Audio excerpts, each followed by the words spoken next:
Right, welcome back to the channel. Today I'm going to be showing you how to tie one of the most easy yet prolific trout flies out there. It is such a basic lure, it only takes about 10 minutes to tie, but it catches a hell of a lot of fish. You can tie it in a variety of different colours. Today I'm going to be showing you how to tie it in a black variant, which is probably my favourite type, and it catches all throughout the year. You can fish this fly fast, slow, on a sink, a floater. It just depends on the day. It is probably the first fly I put on when I go to a new venue, and I can't fault it enough. It catches so many fish for me. So I hope you enjoy the video, and I hope it's good enough for you to tie your own if you're a beginner, or even if you're an experienced angler and you don't have a lure like this. Definitely get one in your box.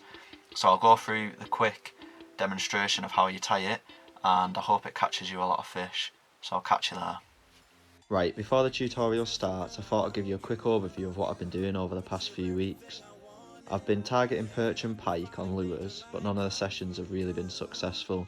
I've been fishing deep lakes, and obviously due to the lockdown restrictions, I haven't really been able to travel to any other different venues. Hopefully I'll start catching something over the next few weeks and I'll be able to provide a different type of video.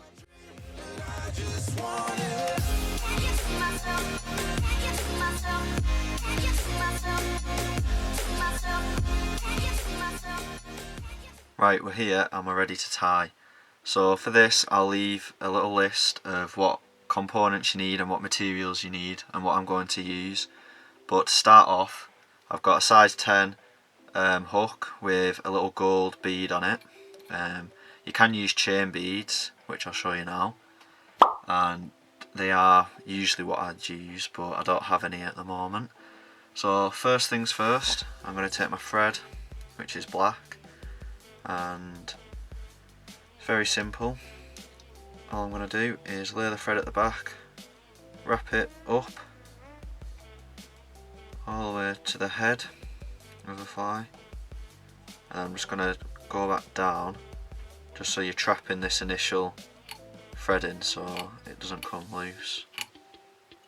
And then what you can do is just snip off the tag end and then just trap it in like so.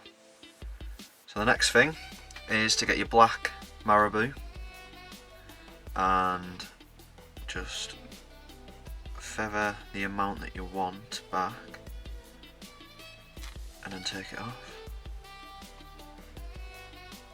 You can then sort of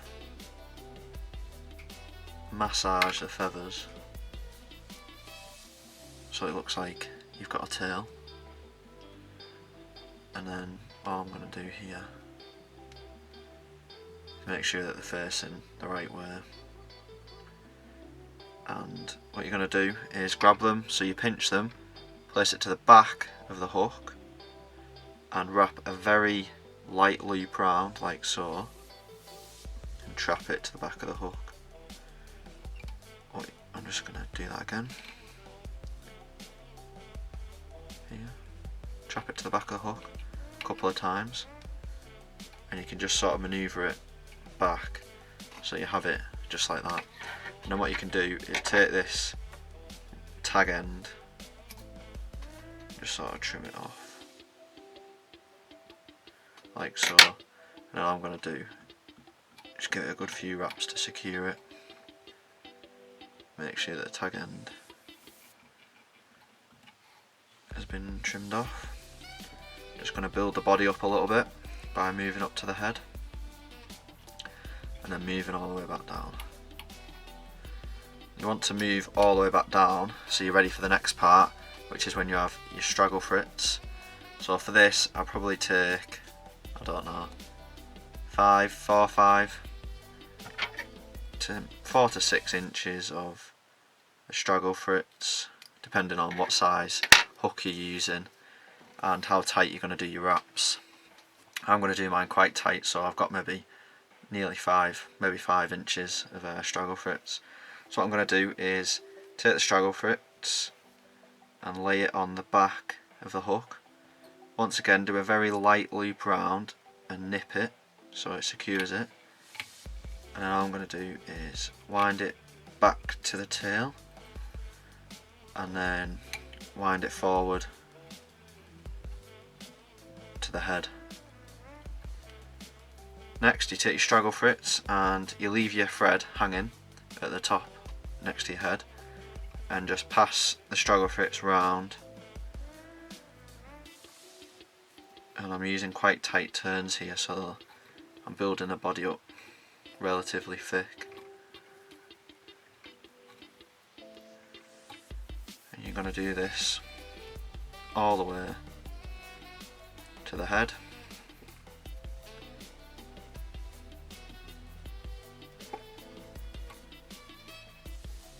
Now once you've reached the head, you can hold the tag out like so and just secure a wrap around just so it's hanging there like so, which allows you just to nip that in. So maybe 4 or 5 turns, and then the tag end you can just snip that off, and then all I'll do is just secure it in with a few more turns. So now the fly is almost finished, and then what I like to do here is do a half hitch. So you put your 2 fingers on the line, turn it over so you make a little loop, put it to the head and then just pull back. So you just put in a half hitch over the eye of the hook. Maybe do 5 or 6 of these, just then you know that the fly isn't going to unravel when you're fishing with it. If you've caught a couple of fish or you've hooked a tree like we all do, your fly can start to unravel quite quickly, but if you just put these quite a few half hitches on the fly, just move that one up to the head, put a few half hitches on, and then what I do on the next step will just help all the material to stay strong and not unravel. So I've missed a couple there, so it looks like I'm doing more, but I've missed a couple of them. So there we go, there's about 5 or 6, and then I'm going to take the scissors and snip it off. And then the final step, what I like to do is take some nail varnish, some clear nail varnish, and all I'm going to do is make sure it's not too wet, dab nail varnish around the head of the eye, just so you know that them final last threads aren't going to unravel. That's a bit of an insurance policy for when I'm tying trout flies, is what I like to do is just add that little bit of nail varnish and then let it dry. But there we go, there's the finished product. It's probably one of the most prolific trout flies that you can tie, but also probably one of the easiest. Right, so I'm quickly going to run through the materials and components that you need to tie this fly. So number 1 is a size 10 hook and a small gold bead. Number 2 is your thread or cotton, which in this case is black, but that depends on the type of fly or colour of fly that you want to tie. Number 3 is your marabou in whichever colour you want, in this case it's black.